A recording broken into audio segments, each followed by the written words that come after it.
Orissa, Uttar Pradesh, Assam, Andhra Pradesh NDA rule স্টেটে ধর্ষকদের জমা নিয়ে খরচ করে দেওয়া হয় 24 থেকে 48 ঘন্টার মধ্যে। কোনো ধর্ষকই বেশিক্ষণ জমা থাকে না। She was studying in a private medical college. So all the private medical college, whose responsibility? How they came out in the night at 12:30. And it happens in the, so far I know, forest area. And 12:30 I do not know what happened, investigation is on. I'm shocked to see the incident. But private medical colleges also is to take care for their students, and especially the girl child at night time.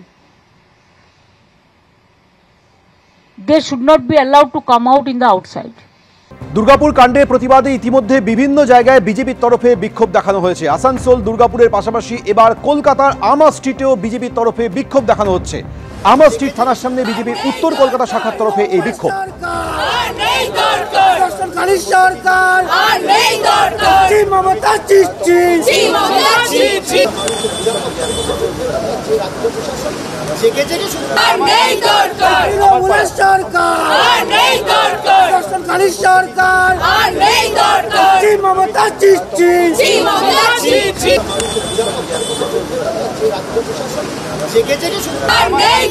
এর আগে দুর্গাপুর, আসানসোলে বিক্ষোভ দেখিয়েছে BJP. এই মুহূর্তে আমা স্ট্রিটও বিজেপির উত্তর কলকাতা শাখার তরফে বিক্ষোভ দেখানো হচ্ছে। আর কিছুক্ষণ আগে যাদবপুরেও বিজেপির কর্মী সমর্থকরা বিক্ষোভ দেখান দুর্গাপুর কাণ্ডের প্রতিবাদে। অর্থাৎ দিকে দিকে বিজেপির তরফে দুর্গাপুর কাণ্ডের প্রতিবাদে তারা সরব হয়েছেন।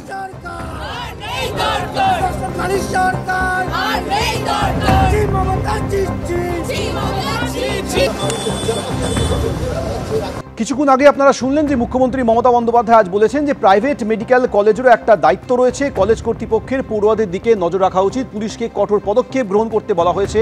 বাংলায় জিরো টলারেন্স নীতি মেনে চলা হয়। জাতীয় মহিলা কমিশনের সদস্য অর্চনা মজুমদার কি বললেন শুনুন।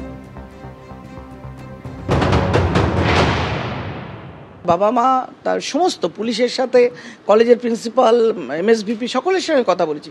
কিছু কিছু জায়গায় ল্যাকুনি আছে, কিন্তু মেয়েদের এই যে উনি বলেছেন রাতের বেলা বেরোতে দেওয়া না দেওয়া বা ক্যাম্পাসের বাইরে না যাওয়া, এটা আমি একেবারেই মানতে পারছি না। একটা মেডিকেল কলেজের যে মেয়েটি ডাক্তারি পড়ে, সে ডাক্তার হবে, সে রাতের বেলা তাকে কি আপনি তালাচাবি মেরে ঘরে রেখে দেবে না, সে ডাক্তারিটা রাতের বেলা করবে না? এটা হতে পারে না। আমরা জেন্ডার ইকুয়ালিটি, জেন্ডার সেন্সিটাইজেশন এবং পাওয়ার, মেয়েদের এম্পাওয়ারমেন্টের কথা বলি। আমরা মেয়েদের শিক্ষিত করে সমান কদমে পুরুষের সাথে এগিয়ে চলতে বলি। আমাদের সরকার এবং আমাদের ব্যবস্থার মধ্যে আমরা প্রত্যেকটা মেয়ের পাশে দাঁড়াবার কথা বলি।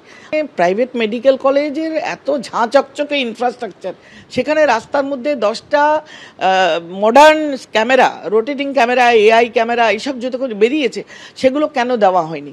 সরকার কেন দেয়নি? সরকারের উল্টো দিকে রাস্তার মিউনিসিপ্যালিটি কেন দেয়নি? মিউনিসিপ্যালিটির বদলে প্রাইভেট হসপিটালের গেটের বাইরে বা ওয়ালে কেন দেওয়া হয়নি?